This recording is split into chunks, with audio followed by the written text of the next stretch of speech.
They look at a lot of scientific studies when it comes to high fructose corn syrup. And while it is, the calories are the same, the United States, for some reason, kind of turns a blind eye to the addictive nature and the dangers of this addiction. And I think we have a lot of lobbyists that tend to hover around Washington, and the food lobby is quite a impressive lobby. It's probably right up there with the teachers unions and the dairy farmers and, well, a few other unions, truck drivers, Teamsters. I mean, they're powerful lobbies, and they're not going to want legislation passed that hurts their industry, especially when they're making money hands over fist on it, making us all addicted to their corn fructose.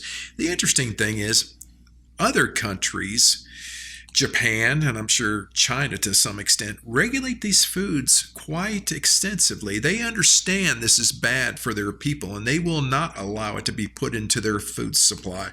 And I think that's hands off, and we probably need to start following their model a little bit. Other countries that, if you look at their culture, I find more interesting. When you look at the Japanese culture, if you go to Japan, you don't find many elevators in their buildings. And I've often thought, I don't know it to be true, but I thought, man, if you lived on the 30th story of a building, you're going to be one thin guy, and you're going to be buffed and in shape to have to walk 30 stories every time you want to go outside, where if you're on the first story, and you're going to be a little bit on the heavy side, and you guys might need to switch places about every 6 months to get the calories burned off. But in Japan, they walk everywhere, and there is no assistance with their public support like, well, you go to Las Vegas.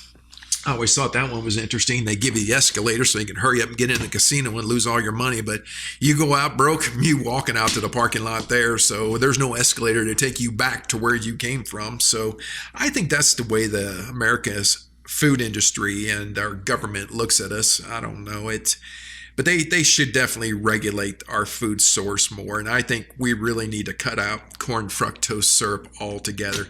It is a somewhat of a stabilizer of our food source, but it's not necessary. We can find alternatives that do not have the addictive nature of this food source. It really needs to be eliminated. I truly do believe that. We don't need it. We can do without it. And I think it'll help correct a lot of our problems. But I don't have any aspirations that our government's going to do the right thing for anytime soon. So they seem to be on a wrong way journey right now. So we'll see.